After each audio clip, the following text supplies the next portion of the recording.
Two guys have Minnesota sports flowing in their veins. Mackie and Judd on SKOR North and SKORNorth.com. It's a busy Tuesday scoop session here where we have news that's probably going to be trickling in as we record with Doogie. We'll get to what we know, Vikings related, and then we'll update as if we end this recording and more things come out about the roster. We got you covered on Purple Daily, so it's going to be a busy news week here. Darren Doogie Wolfson from the 5 Eyewitness News Sports Department. Judd's power went out in his home studio, so he rushed into the old 1500 ESPN studios. It came back and then went out again. I don't know what happened. They told people at the gate at the state fair this morning, go away, nobody show up until like 9 o'clock, trees down. It feels to me like today should be a rain day for the fair. Just take the day off. No, dude. Just take the day off. Just take the day off. Just come back tomorrow. Seems like a business mistake to just tell take the day off. 100,000 people. I feel it's dangerous to be on the ground. Day off. Everyone go home. Judd's agenda not exactly aligned with the state fair business operations. No, it's not. So, Dukes, here's what we know right now, and then I know you've got some stuff that you can color in. We'll get to an Andrew Bynum nugget from you. We know that, let's start with the injured list stuff here. So TJ Hockenson will stay on the PUP list where he's been throughout training camp, which means he has to miss a minimum of 4 games. Not a surprise. And then the Vikings and other NFL teams have 2 short-term IR slots that they can use for guys that they don't want to be out for the full season. They could designate them to come back after 4 games. And according to reports, Dalton Reisner and Gabriel Murphy, the undrafted free agent edge rusher who impressed the first week and a half of training camp, those short-term IR spots are going to go to those 2 guys, according to Adam Schefter, Ian Rappaport. There's some other stuff trickling out about cuts, but let's start there with the injured guys and the short-term absences. Yeah, so on TJ Hockenson, the reason he is on the PUP, not the IR, to really boil it down, it goes back to the injury happened previously. He was already on the physically unable to perform list, so you don't need to shift him to this short-term IR list. But he is eligible to come back week 5 in London against the Jets. Zero surprise. Like, this was always the timeline. They had to wait for the MCL to heal before operating on the ACL. The injury occurred on Christmas Eve. Surgery happened 36 days later. So he doesn't undergo surgery until the last couple days of January. He was never going to be able to play. As good as he has looked off to the side, he was never going to be able to play on September 8th. Now, hey, I thought he looked a little ginger at one point about a weekish or so ago, but then I saw him our last time out there. What was that, last Thursday? He came out for a bit, looked better, but it wasn't realistic. Even with the eye test, as good as he has looked for the most part, it was never realistic for him to play in the opener. So zero surprise. On Gabriel Murphy, they have wanted to keep him. This is a pathway to keeping him, to not having him right now on the 53-man. They can make a determination later, or maybe later on, maybe easier to get him through waivers if they want to then put him on the practice squad. Led to believe it's a knee injury, and it's not a season-ending knee injury. I still don't know what the exact injury is on Dalton Reisner, although I will say I stumbled into, so as we're walking through the facility the other day, Dalton was a ways away, but hey, Dalton, Mr. Personality, was very loud in speaking with a teammate saying, hey, I feel a lot better. So Dalton feels like he is making progress.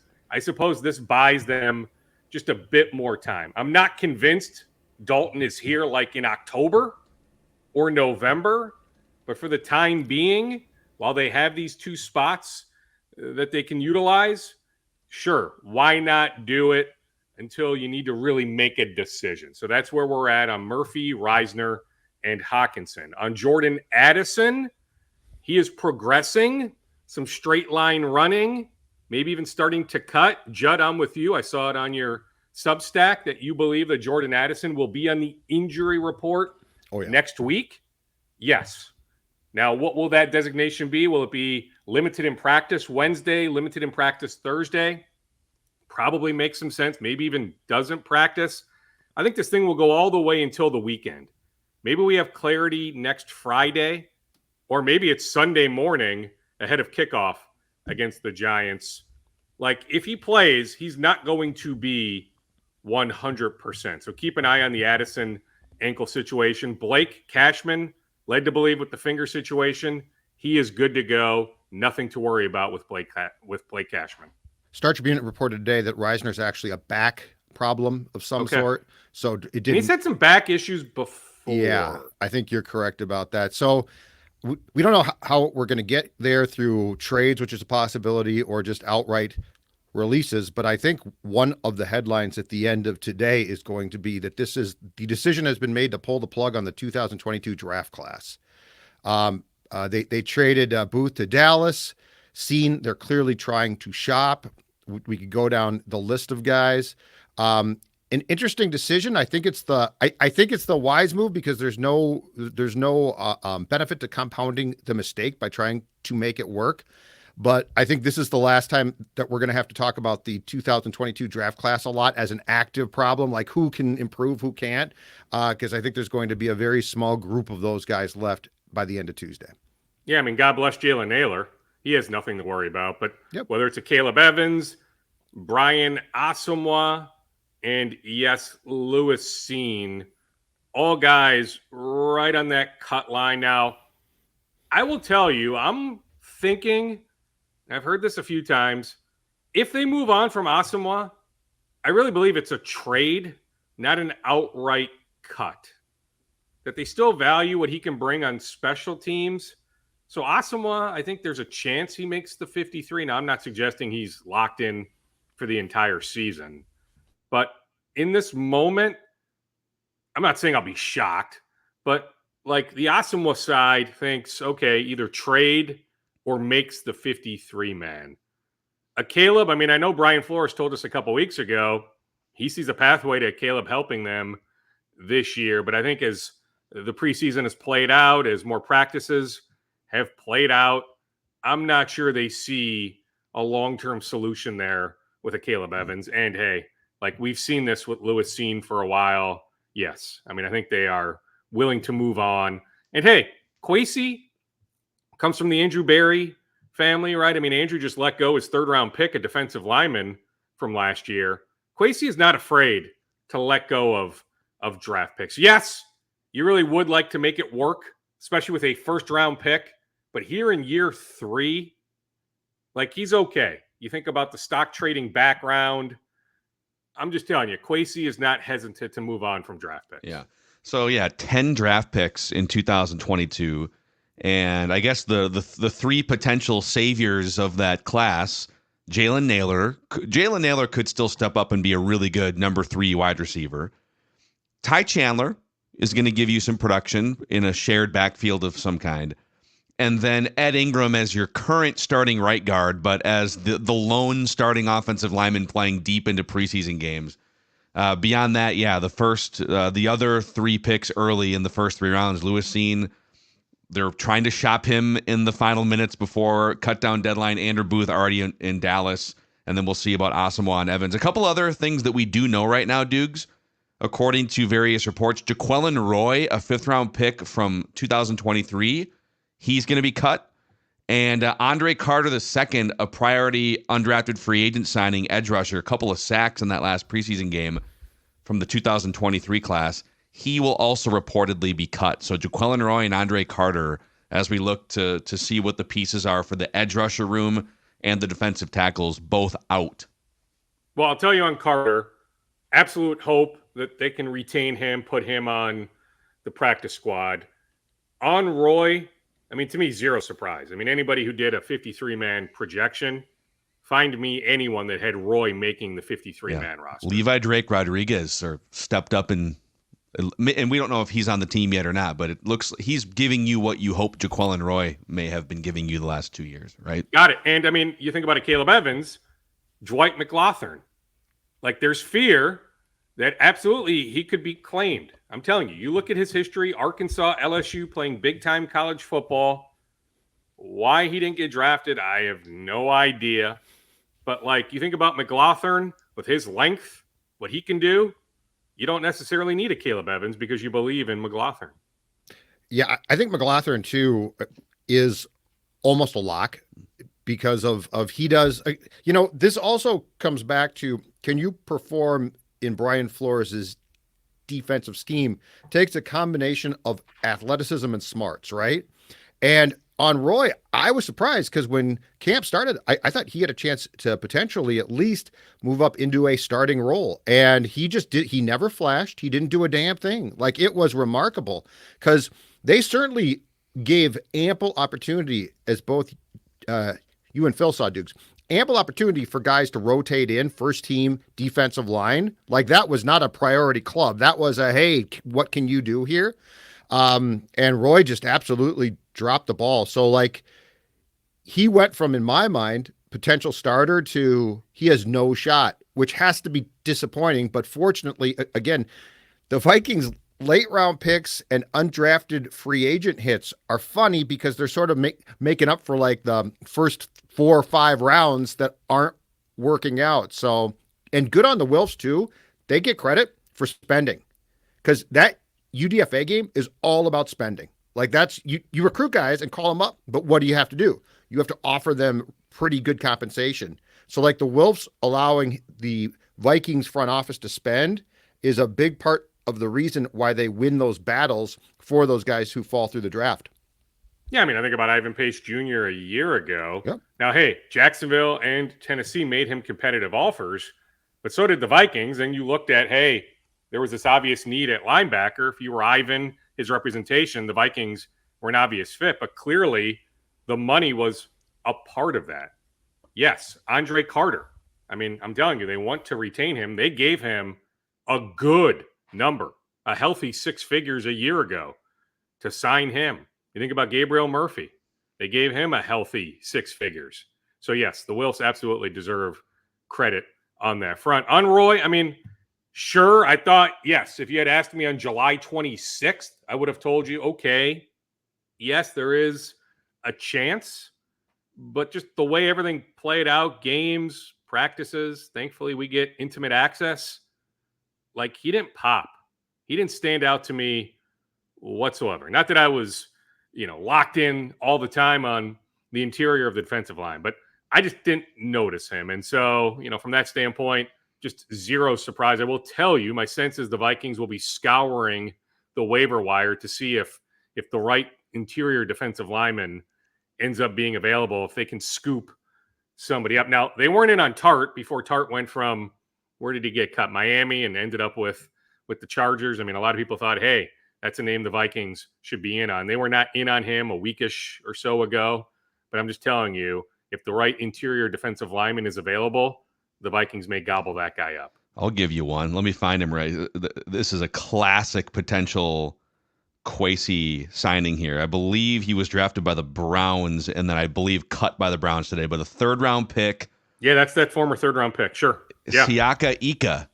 6'3", 335 pounds. He was a 3rd rounder in 2023, which is kind of a red flag that you're cutting a 3rd rounder from last year's draft. But Kwesi loves to scour for those 1st, 2nd, 3rd rounders that are still young, maybe flamed out with another team, right? N'Keal Harry, Jalen Rager was another one. There's been a bunch of them. But he's not even 24 years old yet, played at LSU and Baylor in college.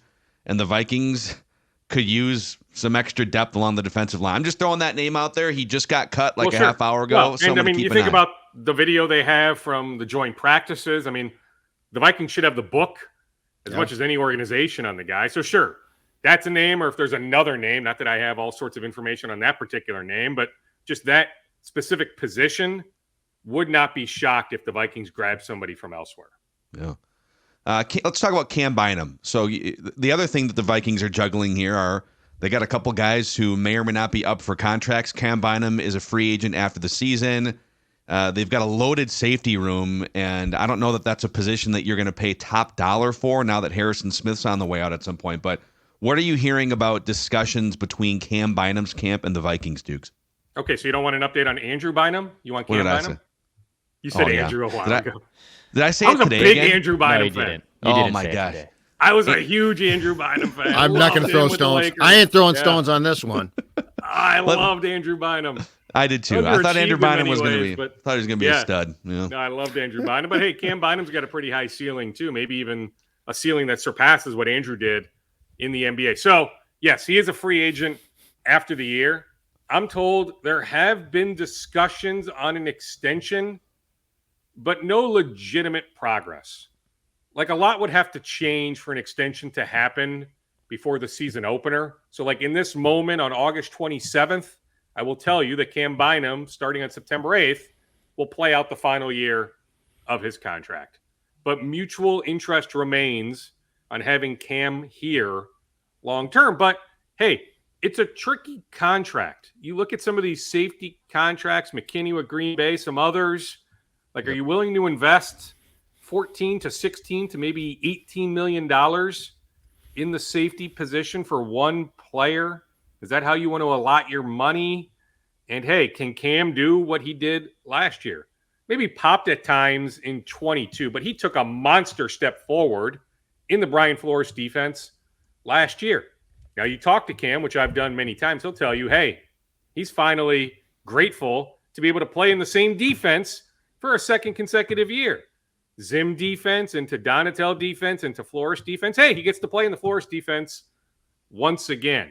But if you're the Vikings, you're probably curious to some extent, can he repeat or even produce more than he did last year?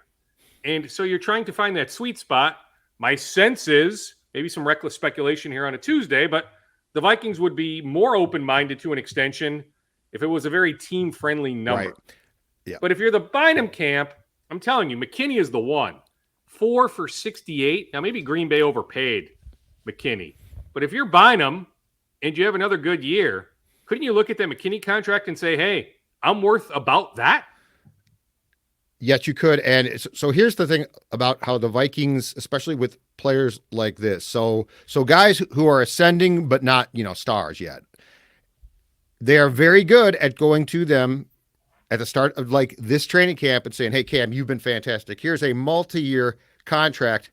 And then to your point, Dukes, it is incredibly team friendly. Josh Metella signed one, right? Because it's like, oh, I'm getting an opportunity to sign an extension, millions of dollars. This is great.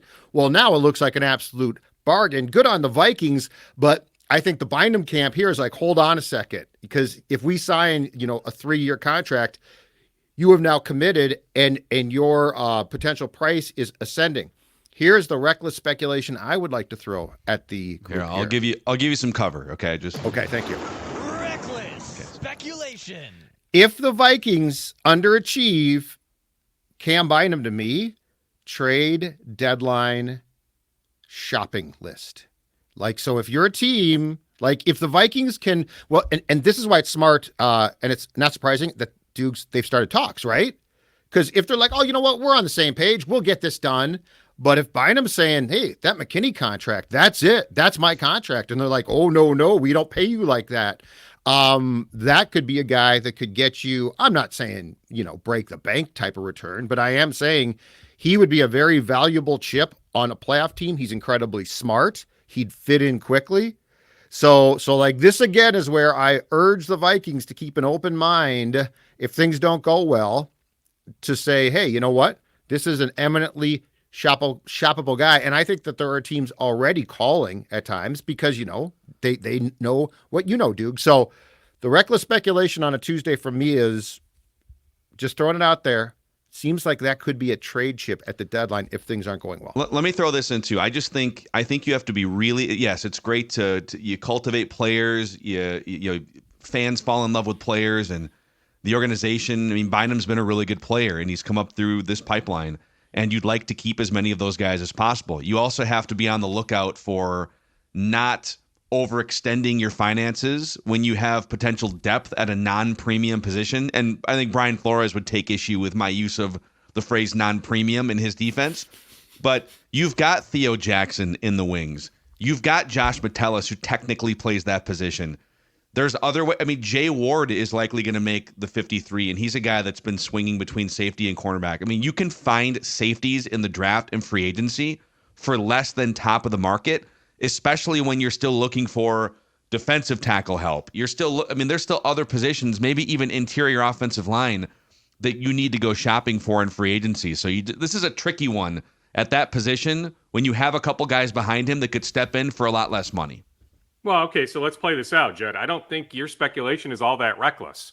So it's not trending toward an extension getting done. So we're sitting there in October. I don't know the specific date right now, top of my head, of the trade deadline, but what, mid to late October, somewhere in that time range? There still isn't an extension, and you know what the price is, that it's going to be in that 14 to 16 to $18 million range.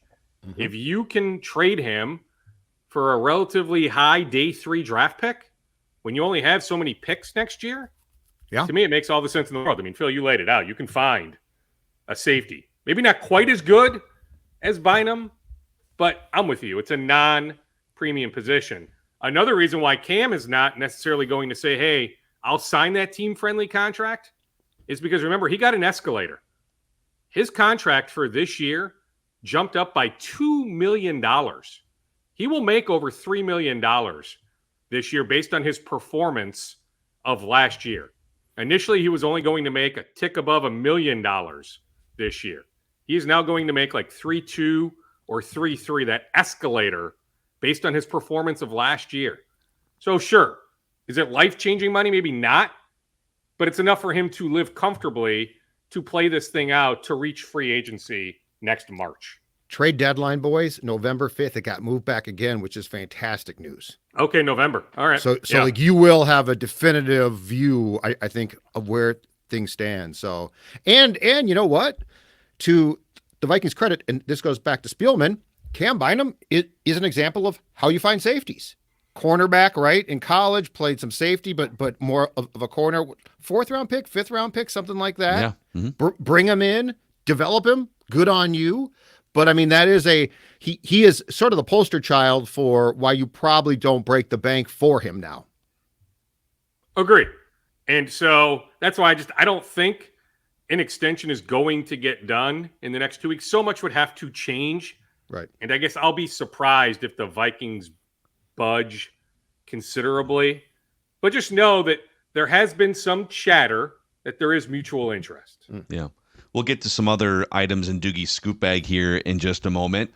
Nicolay Law is the exclusive personal injury law firm of Purple Daily and SKOR North Podcast. And Nicolay Law knows that when you have been injured in an accident, life can start spinning. Maybe it comes to a stop for you. Things can get complicated.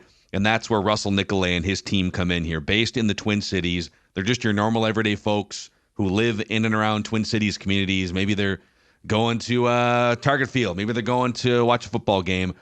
They do have law degrees, and they are here to help you get the compensation you deserve after an accident. That's what differentiates them. They are experts in this field. So if you've been injured, get Minnesota's local award-winning injury lawyers. Get Nicolay, nicolaylaw.com, or give them a call at 1-855-NICOLAY. And just in time for football season, we are giving away at the end of this month a 75-inch Roku Pro Series 4K TV on the SKOR North app, nearly an $1,800 value. So register now in the SKOR North app. Listener awards. It's free to download the app. It's a central hub for everything we create at SKOR North. And you could potentially hang a 75-inch Roku Pro Series 4K TV in your living room just in time for football here. Any other Vikings-related things? I know it's kind of tricky, Dukes, because we're in the middle of a news day. We'll have much more later in the week on the ramifications of the 53. But anything else Vikings-related, or can we start panicking about the Twins with you here briefly? Well, we can panic about the Twins in a second, but I will note it's Vikings-related. The Vikings will be among 14 NFL teams with scouting representation Thursday night, Huntington Bank Stadium. Gophers against North Carolina. So 14 NFL teams will be represented, 17 scouts total. So the Vikings will have a relatively healthy contingent, watching a number of Gophers and Tar Heels when thinking about the 2025 draft. Who should we be watching, especially on the Gophers, Dukes? Like who's considered a prospect right now? Well, I mean, you've got the left tackle, Ariante Ursary. I mean, to me, he's a cusp day 1, day 2. I mean, he is really, really good. Not that you're going to be locked in on the left tackle, but watch Ursary. Certainly on the defensive line, a number of guys. Ja Joyner. The Gophers have not had a double-digit sack getter since Willie Vandestieg 16 years ago. Wow. Ja Joyner has a legit chance to get to 10 sacks this year. Had 7.5 last year. Ja Joyner, maybe more a day 3 type pick, but Ja Joyner can play in the NFL. Interior defensive lineman Jalen Logan Redding is worth watching. Cody Lindenberg from Anoka, linebacker, absolutely worth watching. To me, he's for sure an NFL player. Justin Wally, cornerback. Hey, even the quarterback, there is some intrigue. How does it transfer? New Hampshire to Minnesota. You think about Max Brosmer's history, training with Quincy Avery down in Atlanta, all the NFL prospects that Quincy has worked with, Justin Fields, Deshaun Watson, go up and down the list, Jalen Hurts. People are at least interested. I'm not suggesting Max Brosmer is going to get drafted. Hey, let's see how it plays out. But it's worth at least keeping an eye on him. Daniel Jackson, he's been banged up, but I believe he will play on Thursday. And heck, when you think about even the 26 or 27 draft, you'd love to watch Darius Taylor, the stud running back. But have you guys noticed how much the line has shifted in the last 24 hours? Yeah. Gophers were what, -1.5. Now the Gophers are what, +1.5 or +2? There's been about a 3.5 point shift in the last day or two. Vegas always knows. Do not forget about that. Darius Taylor has been dealing with something. I don't have the exact update, whether he plays or not, but I'm telling you, that is the injury to keep an eye on. That to me is why this line has shifted. We'll know later in the week, 2 hours before kickoff, they put out the injury report. But Darius Taylor, I'm just saying, keep an eye on his status. I'm not convinced he is any sort of lock to play on Thursday. Yeah.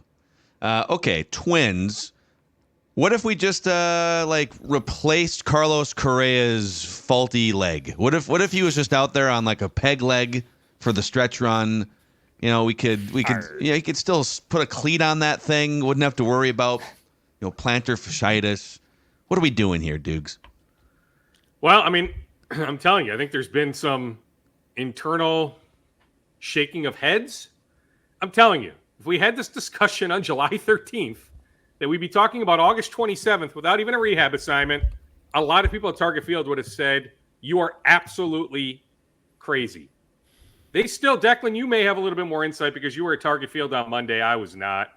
But they're still trying to figure out the cleat situation and the comfortability of him being able to run straight line in cleats. I don't know how all these weeks later we are at this point still. He is going to have to play through pain. I mentioned last week, I was on the Ross Brendel podcast, and he was joking, saying we'll see Correa in September. I said, hey, Ross, I'd like to think at least a rehab assignment starts before September 1st. Well, now that it's August 27th, Ross looks like the genius. Don't question Now, it's Ross. almost impossible to pinpoint exact timelines on a lot of these injury fronts. But on Correa, he's going to have to play through pain. So just go get some at-bats. Hop on a plane, head to Omaha before the week is over. Go get some at-bats with the St. Paul Saints. But they are still trying to figure out some stuff internally. But Buck will also be doing some rehab at bats with Omaha. That's happening. So well, that's another situation where in the Atlanta series at all. Hey, now I've even seen on social media again people questioning Buck's toughness.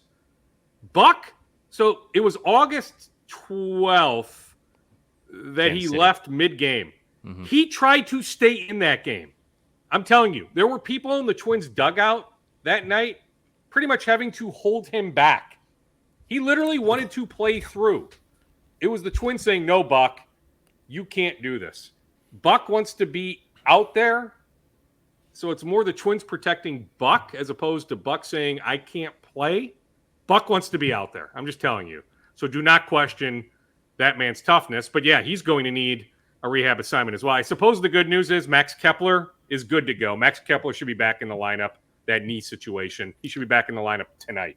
So, Dukes, back to Carlos Correa, though, because I thought what he said, and we did talk about it on our Twin show yesterday, I thought what he said Saturday night was very, very telling. And to me, he probably said some things to, in some ways, defend himself. I'm sure the team didn't appreciate it. But when you're talking about that ankle now and the fact that this is not like last year because it's on the right foot, and that's where the ankle problem is, and that's why the Jets and Giants and Mets pulled out on signing him. All of this to me is, I feel like the shoe thing might be a little bit more of the Twins trying to push, hey, it's the shoe. We'll find a shoe. I feel like we've crossed into territory here that becomes much more murky and concerning about exactly what this is now. Because Correa opened the door, and now you got to walk through it to say, what exactly is the problem here? Because he's like, it's not like last year. It's not the same. I can't do this. Okay, well, that totally shifts my thinking from what I originally thought, which is what you keep saying, and I agree, which is, dude, you just got to play through pain. He's saying I can't. I know. Well, he's saying the pain is greater now than it was last year. But he's got a pretty high, my understanding is a relatively pretty high tolerance. And so to me, you need to fight through it. But then how much fear is there on his end that, hey, right, like I hit a ball to the gap. Can I stretch it into a double? Am I going to roll over a bunch of balls like I did last year? 6-4-3 ground outs, double plays, 6-3 ground outs. Hey, can I range like I'm used to ranging in the hole at shortstop? He's asking himself all those questions. I have no doubt in my mind Correa wants to be out there, right? That's stating the obvious. He wants to play. But at some point, he just needs to say, okay, it is going to hurt, but I need to play through this, that we're still better off with my bat, that I can still put enough bat to ball, hopefully put the ball over the fence enough that we are a better team with me at short, even with the injury with Willie Castro in the outfield with Manny Margot or somebody else on the bench as opposed to being in the everyday lineup. We got one for the road for you here, Dukes. Our first shocker as we gather information on this 53 here. Tom Pelissero, our old friend, reporting the Vikings are moving on from Kene Nwangwu, according to a source. He'll be cut or traded by today's deadline. Interesting. Now, I think, we've got this vision and idea for what Kene can be with his speed, and we know what he can be as a kick returner. And boy, if you could just find some ways for him to fit in offensively. But the reality is, boys, he'd be a third down guy, probably, like a sub-package guy. And in 8 years between NFL and Iowa State, he's caught 13 passes. I don't think they trust him out there on passing downs. I don't think they trust him in pass protection.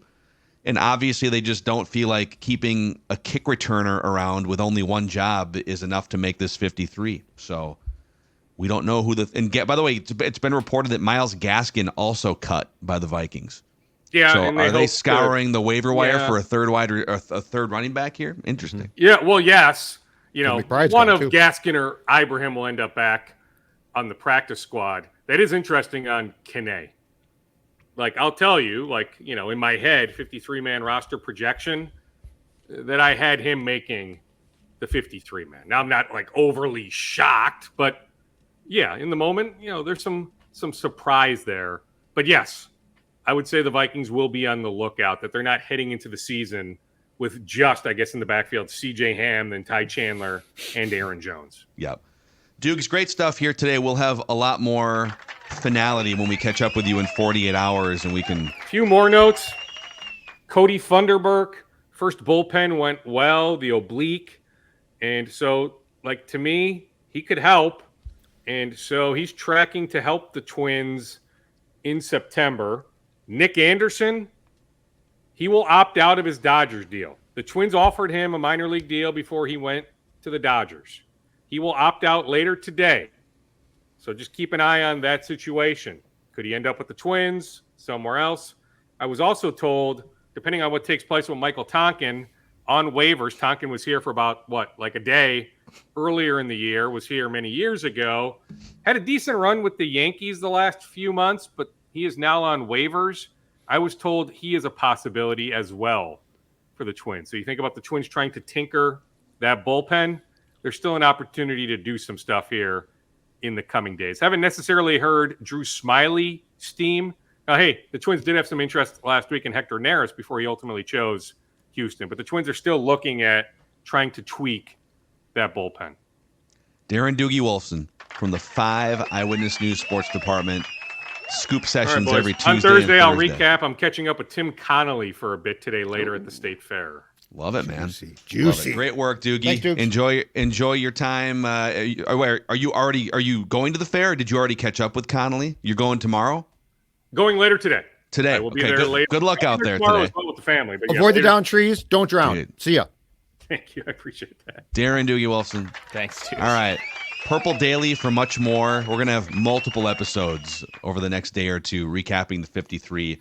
And then a Trevor Plouffe Tuesday on the SKOR North Twin Show. A lot to digest here. Kane Wangu. Wow. Oh, yeah. Trying to wrap my head around that one. A little surprised. All right, guys. See ya.